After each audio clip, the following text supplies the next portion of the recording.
On va passer à la partie politique et on va commencer en parlant de ces tensions à l'intérieur du gouvernement débutées dimanche soir. La passe d'armes entre le ministre de la Justice Didier Migaud et celle de Bruno Retailleau s'est poursuivie hier. On voit ça avec Fabien Recart.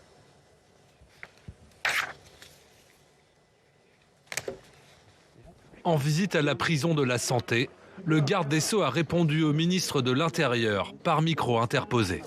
La veille sur TF1, Bruno Retailleau avait parlé d'un droit à l'inexécution des peines qui se serait installé en France. Didier Migaud rectifie. Le taux d'exécution des peines n'a jamais été aussi élevé. En 2023, donc il faudra que je puisse contribuer à l'information de mon collègue et puis que nous puissions avoir des échanges à ce sujet, des échanges constructifs. Le laxisme de la justice n'existe pas. Il faut en convaincre celles et ceux qui le pensent. À droite, toute sur l'immigration, martelant son intention de rétablir l'ordre, le nouveau ministre de l'Intérieur a également appelé à réformer la justice des mineurs. Bruno Retailleau l'assure, il entend respecter la séparation des pouvoirs, mais ne revient pas pour autant sur ses déclarations. Moi j'ai des policiers et j'ai des gendarmes, je suis allé en voir hier qui avaient été blessés, qui vont au front. C'est de plus en plus périlleux. Donc on leur doit aussi le fait que les sanctions qui sont prononcées d'ailleurs, parce que souvent les magistrats, leurs mains ne tremblent pas, soient bien exécutées aussi. Ces premières dissonances au sein du nouvel exécutif auront de quoi nourrir les débats du séminaire gouvernemental qui se tiendra vendredi autour de Michel Barnier, en attendant son discours de politique générale et une clarification de la ligne du gouvernement. Mickaël, on voit des premières tensions entre Bruno Retailleau et Didier Migaud. Est-ce qu'on est dans un classique finalement de la Ve République, l'opposition justice-intérieur, ou est-ce que ça montre que finalement le rassemblement n'est pas possible au sein de ce gouvernement ? S'il fallait une preuve supplémentaire que, on va dire, que la martingale du macronisme est terminée, c'est ce tableau-là que l'on retrouve, qu'on a bien connu depuis des années, mais qu'on avait effectivement un peu mis de côté depuis 2017 parce qu'il y avait une forme d'harmonie, on va dire, idéologique au moins, ou en tout cas de même origine politique et de même projet politique. C'est terminé. De ce point de vue-là, c'est un élément supplémentaire qui indique que nous avons basculé dans une autre époque qui est post-macroniste, parce qu'on retrouve au fond ces tableaux dont vous parlez, qui sont extrêmement connus, d'autant plus que là, ils viennent en plus souligner, je dirais, le côté baroque de l'articulation de ce gouvernement, et en particulier avec un Didier Migaud qui a à cœur de rappeler et d'assumer, comme il a dit d'ailleurs, qui reste, comme il a dit, un socialiste du temps où il était député de François Mitterrand. Donc c'est vous dire qu'il y a de la mémoire. Et de ce point de vue-là, un Bruno Retailleau qui lui aussi doit montrer qu'il est le poids lourd de ce gouvernement, la seule figure vraiment très connue et qui doit immédiatement marquer son terrain, d'abord parce qu'il ne sait pas combien de temps il sera là, et deuxièmement parce qu'il n'y a pas non plus d'autre marge de manœuvre que de marquer symboliquement, par des propos forts, son portefeuille. Frédéric, on a à l'intérieur le ministre le plus à droite de ce gouvernement, à la justice le ministre le plus à gauche de ce gouvernement. Tout était fait pour que cet antagonisme intérieur-justice soit réactivé ? Oui, maintenant, alors c'est vrai, Mickaël l'a très bien dit, c'est un classique de la Ve République depuis Badinter, Gaston Defferre, jusqu'à Manuel Valls, Christiane Taubira. Il y a eu des petites tensions au début entre Éric Dupond-Moretti et Gérald Darmanin, mais c'est vrai que depuis le début du macronisme, c'est pas Nicole Belloubet et Gérard Collomb qui allaient s'écharper en 2017. Alors, je vais un peu mettre ça à distance. L'opinion publique, les Français sont pas polarisés, l'œil sur la loupe pour essayer de détecter, d'identifier des tensions. Mais quand même, d'une part, il faut le dire, l'opinion joue très clairement la carte de la police face à la justice. Quand on interroge les Français sur les causes de l'insécurité, ou plutôt sur les solutions, ils ne sont pas sur une logique de plus de policiers, plus de gendarmes, mais ils mettent en cause une insuffisante réponse pénale. Donc c'est intéressant ce qu'a dit Didier Migaud, qui essaye de battre ça en brèche, mais c'est une perception qui est très fortement ancrée. D'autre part, oui, on est sur un moment où l'insécurité est quand même au cœur des préoccupations des Français. Et les Français font un lien très fort quand on leur demande de parler d'insécurité. Ils parlent de menaces terroristes, toujours, plus que jamais.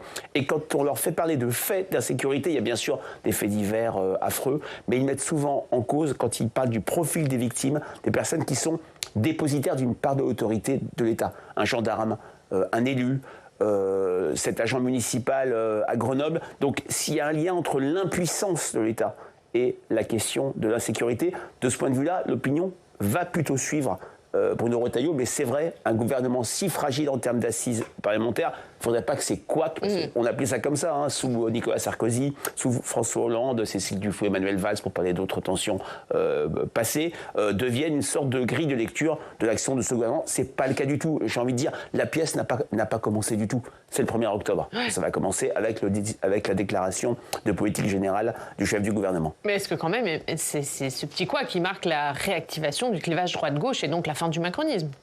Oui, la fin du macronisme est marquée par bien des critères. Il y a celui-ci qui effectivement peut paraître anecdotique, mais qui concerne, on va dire, le théâtre politique. Vous en avez un autre qui est beaucoup plus structurant et qui est beaucoup plus remarqué par les Français, c'est la fin du tabou fiscal.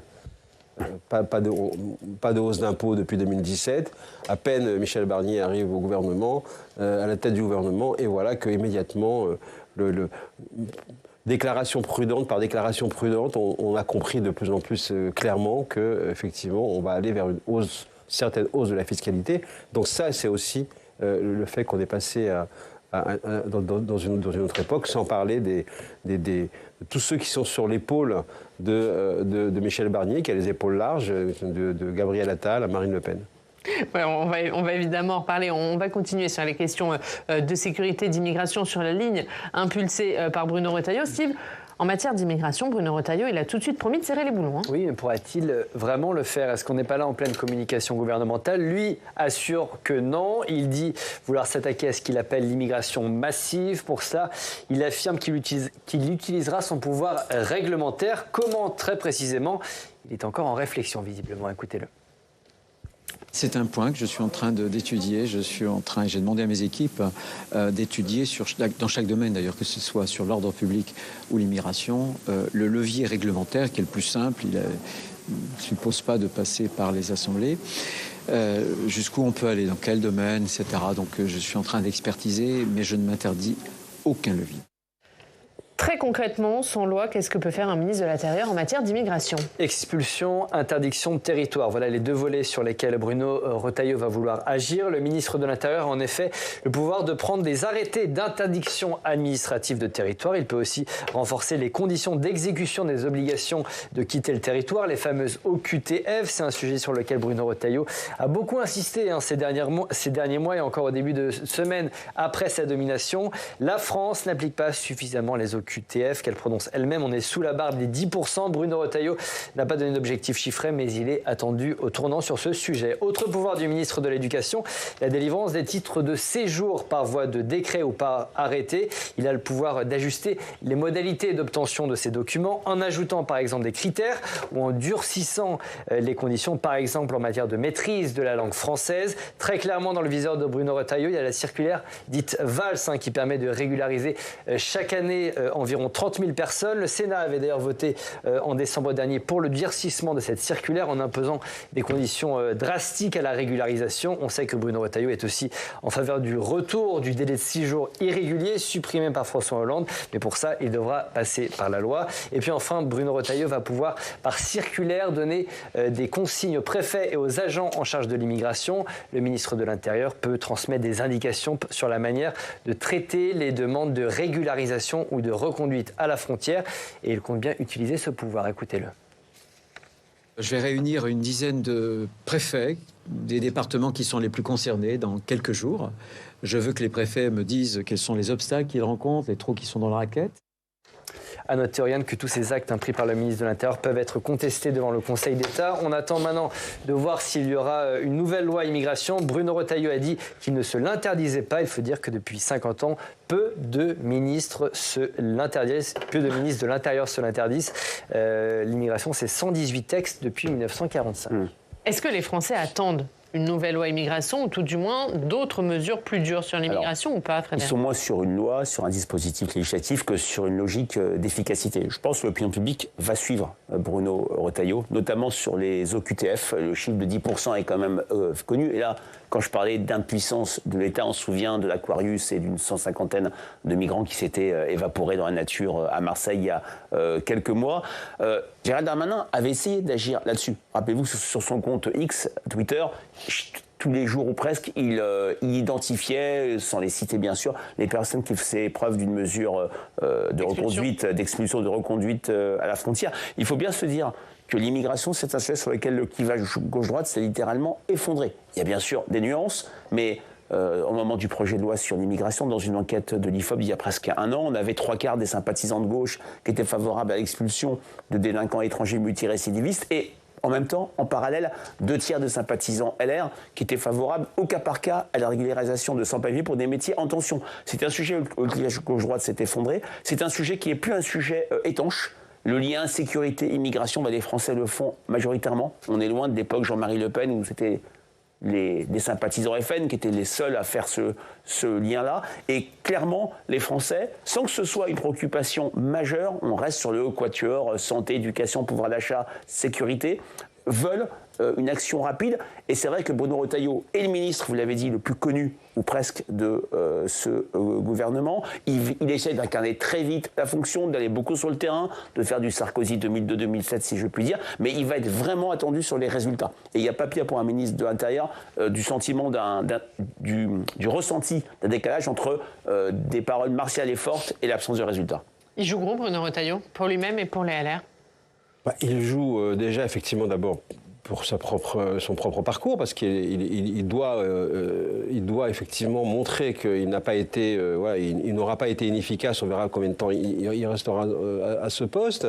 Et puis surtout, il est effectivement le réceptacle, Frédéric le disait très bien, au fond d'un système danois qui est en train d'infuser en France. Effectivement, il y a une répartition maintenant, et il n'y a plus de clivage autour de cette question-là, et on peut effectivement, et c'est au fond la structuration de l'opinion française qui reste très, très sensible aux questions sociales, de justice sociale, de répartition, et en même temps devient dur, assume cette radicalité, cette dureté vis-à-vis, ce durcissement en tout cas, vis-à-vis de la question de l'immigration. C'est le système que l'on connaît maintenant au Danemark, qui est au gouvernement, c'est un gouvernement social-démocrate qui est le plus dur vis-à-vis de la politique d'immigration. Un exemple que les LR en son temps, avec Éric Ciotti à leur tête, étaient allés au moment de l'examen de la loi immigration, étaient allés donc vérifier, et on avait ce paradoxe où c'était une délégation de droite qui allait prendre exemple sur un gouvernement social-démocrate. Ce qui montre bien qu'effectivement, qu'il y a une explosion de ce clivage-là, parce que oui, ces slogans, ces propos de sécurité, liberté, qui étaient à l'époque l'apanage, enfin il y a une vingtaine d'années, uniquement des leaders du Front National puis du Rassemblement National, sont devenus maintenant des propos et des idées qui sont majoritairement intégrés. On va parler d'un autre couac, d'une autre tension qui a eu lieu hier au sein de ce gouvernement. C'est celle entre le ministre de l'économie, Antoine Armand, et Michel Barnier. Antoine Armand qui a dit qu'il recevrait les parlementaires, mais pas ceux du RN, qui ne font pas partie de l'arc républicain. Selon lui, il a été recadré par Michel Barnier. On va voir ce qu'en pense la ministre Agnès Pannier-Runacher. Elle fait partie de l'aile gauche de la Macronie. Elle était l'invitée ce matin de TF1. Un ministre, j'ai été 6 ans, ça répond à tous les députés. C'est valable pour tous les groupes, quels qu'ils soient. Même des groupes avec lesquels j'ai pas une amitié forte, qui est les filles. Mais ils ont un problème dans leur circonscription, on doit le traiter. Ça n'a rien à voir avec le fait d'adhérer aux idées ou de négocier sur des textes avec le Rassemblement national. Mickaël, quel regard vous portez sur cette séquence? Alors on voit Agnès Pannier-Runacher qui a une forme de loyauté, de solidarité gouvernementale, mais ça a fait tanguer dans la Macronie et notamment du côté de l'aile gauche. Ah oui, de toute façon, c'est une question qui continuera à agiter, alors peut-être on verra jusqu'à quand, qui continuera à agiter la Macronie. Il faut se souvenir que c'était Emmanuel Macron qui avait commencé à lancer ce débat en disant que c'était dans l'arc républicain, contredisant à l'époque son Premier ministre Gabriel Attal, qui disait ça n'est pas dans le RN n'est pas dans l'arc républicain. Et Mme Borne aussi. Et Mme Borne, pour ensuite aller à la veille de l'entrée au Panthéon du couple Manoukian, aller à l'Humanité. Souvenez-vous, le président de la République pour dire, littéralement, je n'ai jamais considéré que Reconquête et RN faisaient partie de l'arc républicain, comprenne qui pourra. Et puis maintenant, on voit qu'effectivement, le bon soldat macroniste, le ministre de l'économie, dit comme son président, et voilà, ça ne correspond plus à l'ère du temps. Il n'a pas totalement saisi ce qui s'était passé, apparemment. Hein.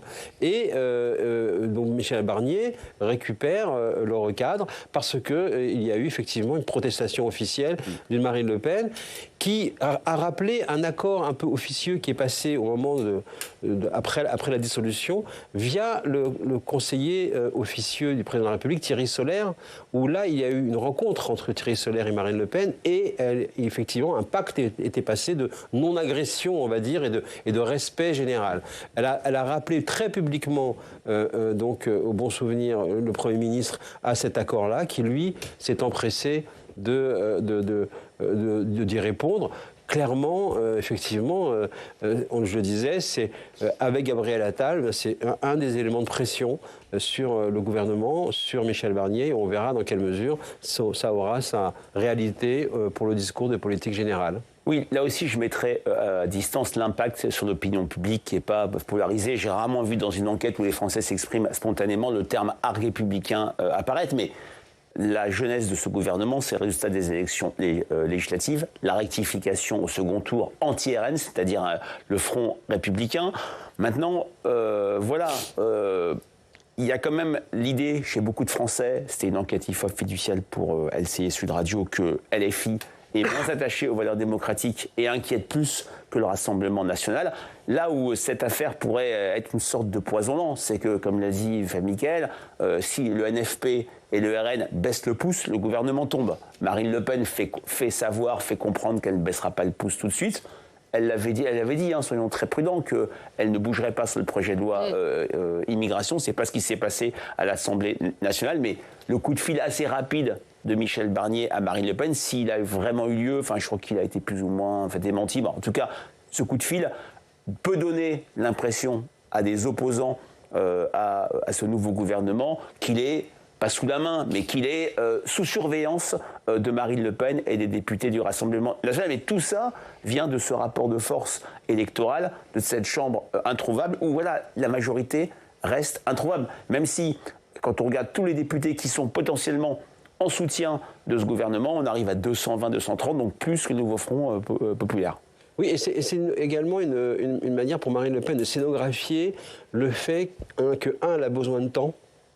Parce que le 30 septembre, elle commence 2 mois de procès liés au dossier des conseillers européens. Des assistants. De ce point de vue-là, des assistants parlementaires. Donc de ce point de vue-là, elle a besoin de temps. Donc elle a aussi saisi immédiatement l'occasion de pouvoir marquer le terrain fortement. Parce que aussi, c'est une sorte de contre-feu pour les moments où elle laissera passer ce gouvernement. Parce que son électorat pourra aussi ne pas comprendre à un moment donné en disant mais pourquoi Marine Le Pen laisse vivre ce gouvernement. Alors elle a d'ores et déjà placé une sorte de sortie calendaire en disant dès que l'on pourra dissoudre à nouveau, nous appuierons sur le bouton. C'est ce que tous les lieutenants de Marine Le Pen s'empressent de nous expliquer.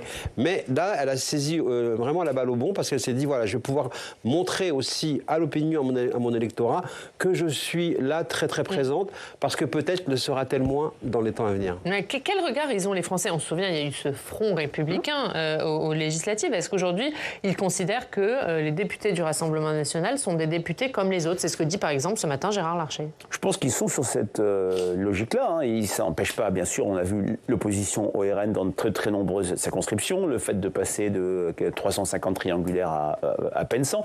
Mais effectivement, je pense que ce n'est pas des sujets, ce n'est pas des questions que les Français se posent. Ils sont dans une attente plutôt bienveillante vis-à-vis de ce nouveau gouvernement. La pièce va s'écrire le 1er octobre. Maintenant, vous avez vu l'enquête IFOP JDD, et on peut remonter jusqu'à Michel Debré.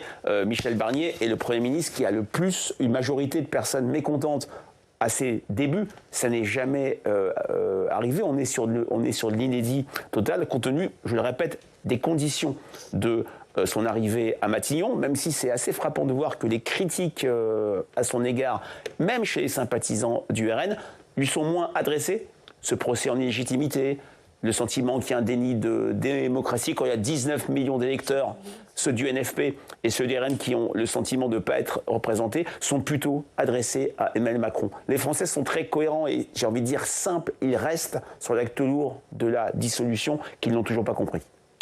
On va terminer en parlant des Républicains et de leur poids dans ce gouvernement. On va écouter Gérard Larcher, le président du Sénat, sur pourquoi les Républicains sont rentrés au gouvernement et quel rôle va jouer la majorité sénatoriale. Il était l'invité de la matinale de France Inter.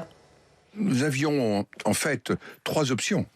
Après ces législatives qui suivaient une dissolution assez improbable, soit une crise institutionnelle, soit donner à l'extrême gauche, j'allais dire, les rênes du pouvoir exécutif, soit nous engager dans l'intérêt du pays. Et nous avons choisi cet engagement dans l'intérêt du pays, en formant, certes, un gouvernement minoritaire au plan de l'Assemblée nationale, qui est une forme de coalition au Sénat.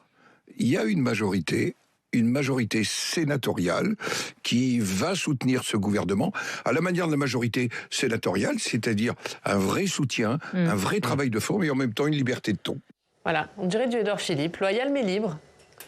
Oui, ça a toujours été la martingale de Gérard Larcher. C'est pour ça qu'il est réussi à s'imposer et à durer et à montrer effectivement que le Sénat n'est pas simplement, c'est depuis longtemps, une chambre d'enregistrement, mais est devenu maintenant un vrai acteur du pouvoir. Et de ce point de vue-là, oui, il a beau jeu de dire, nous avons pris nos responsabilités. C'était pas non plus facile à obtenir, parce qu'on se souvient, il ne faut pas avoir la mémoire courte. Il y a quelque temps encore, Laurent Wauquiez, notamment, disait, patron du groupe républicain, droite républicaine, il n'est pas question de participer à cette coalition, parce que lui, il avait l'agenda 2027 dans sa tête. Donc, il a aussi dû faire un chemin, et Gérard Larcher a manifestement beaucoup contribué. Les 47 députés qui se retrouvent, LR, qui se retrouvent finalement qui se retrouvent au gouvernement, ont mis un peu de temps à le comprendre, ont l'impression de tous voulu rentrer au gouvernement, c'était pas possible, donc il y a eu cet arbitrage-là, mais une fois de plus, c'est vrai, cet acte lourd de Emmanuel Macron par la dissolution du 9 juin a instauré a débouché sur une forme de mystique politique étonnante, puisque pour pouvoir gagner, il faut d'abord perdre, et les derniers sont les premiers. Voilà. Est-ce qu'il y a le risque, juste Frédéric, que les LR apparaissent comme comptables du bilan d'Emmanuel Macron aux yeux de l'opinion? Alors, c'est le risque, mais bon, quand on n'a pas exercé le pouvoir national depuis 12 ans, je pense qu'on prend ce risque. Maintenant, c'est vrai, cette alliance peut paraître étonnante. Elle ne l'est pas du point de vue de l'opinion publique. Qu'est-ce qu'on voit depuis 2017, ce que j'avais appelé la Sainte Alliance, LR, LREM, LR Renaissance, sur tous les grands textes depuis le début des mandats d'Emmanuel Macron, on a trouvé une convergence majoritaire des sympathisants de la Macronie et des sympathisants de droite. Les 2 réformes des retraites, la réforme de la SNCF, toutes les réformes économiques. Voilà, on a maintenant un gouvernement qui regarde plus vers le Sénat que par le passé, en la personne de Bruno Retailleau. On a aussi un point qui peut être un vrai atout pour ce gouvernement. C'est un gouvernement qui est beaucoup plus tourné vers le local. Il y a beaucoup d'élus locaux dans les différents ministères. Et là, c'est peut-être un gage de confiance pour les Français, parce que n'oublions pas, il y a une crise du politique, certes, mais les élus locaux gardent un crédit parce qu'ils parviennent toujours à leur niveau, dans leur territoire, à changer la vie. Merci. Un dernier mot, Fabien Mickaël ? Oui, c'est effectivement un gouvernement post-macroniste, puisqu'on avait, depuis le début de 2017, compris que c'était que le en même temps était un paravent pour effectivement masquer l'organisation avec la droite. C'est maintenant assumé. Merci à tous les deux. Vous restez avec nous. On regarde ce qu'il y a à la une de la presse régionale.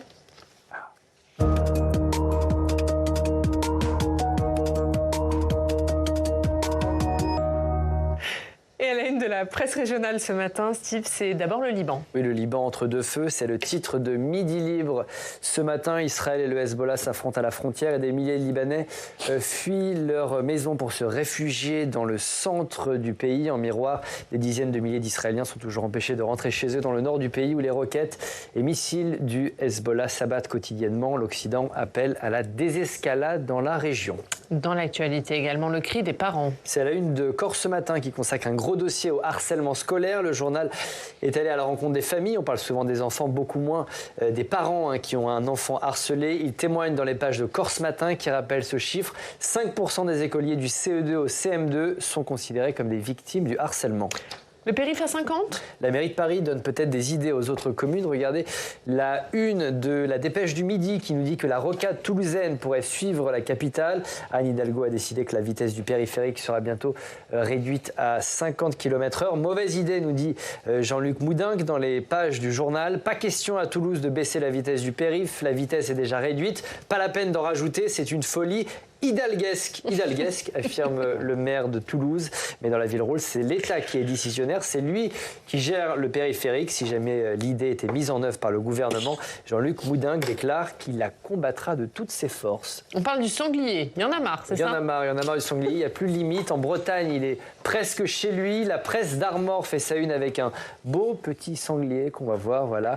Oui, parce que le sanglier coûte très cher. En tout cas, sa prolifération sur les routes, dans les champs et jusque dans les jardins.